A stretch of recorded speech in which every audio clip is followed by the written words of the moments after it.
Chaque jour, Charles et Carole vous présentent la leçon de l'école du sabbat.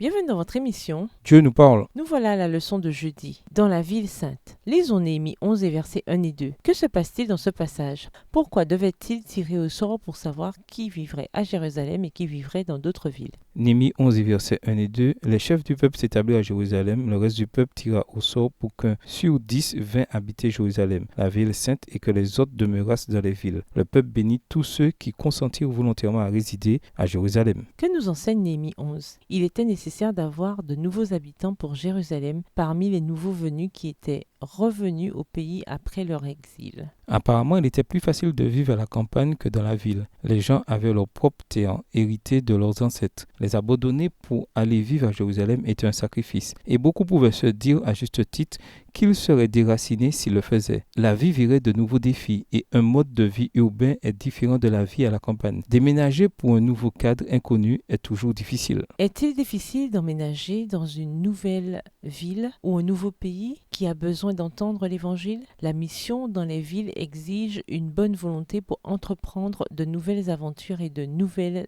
épreuves. Nos ouvriers n'atteignent pas les gens comme ils le devaient. Nos dirigeants ne sont pas conscients de l'œuvre qui doit être accomplie. Quand je pense aux villes au sein desquelles si peu de choses ont été faites et où vivent des milliers de personnes qui n'ont pas encore été averties de la proche venue du Sauveur, j'ai le désir intense de voir des hommes et des femmes se mettre en marche dans l'œuvre par la puissance de l'Esprit, remplie de l'amour de Christ envers les âmes qui périssent. Extrait du livre Testimonies for the Church, volume 7, page 40, livre écrit par Ellen G. White. Pourquoi la longue liste de prêtres et de lévites est-elle mentionnée dans Néhémie 12 et versets 1 à 26, que nous vous invitons à lire? Quel est le lien entre eux et l'inauguration de la muraille de Jérusalem décrite dans la deuxième partie du même chapitre? Néhémie 12, les versets 27 à 47 que nous vous invitons aussi à lire. Dieu veut que les choses soient faites comme il faut. On a besoin de gens dévoués et consacrés avant de pouvoir accomplir de grandes choses. Ces familles de prêtres aidèrent Néhémie à bâtir les murailles afin qu'il puisse adorer en toute sécurité le Dieu vivant dans le temple sans intervention de l'extérieur. Les murs étaient importants pour la sécurité, mais sans des prêtres dévoués, la véritable adoration serait en danger. D'où le fait que tous, dans leurs différentes fonctions, avaient un rôle à jouer. Au revoir.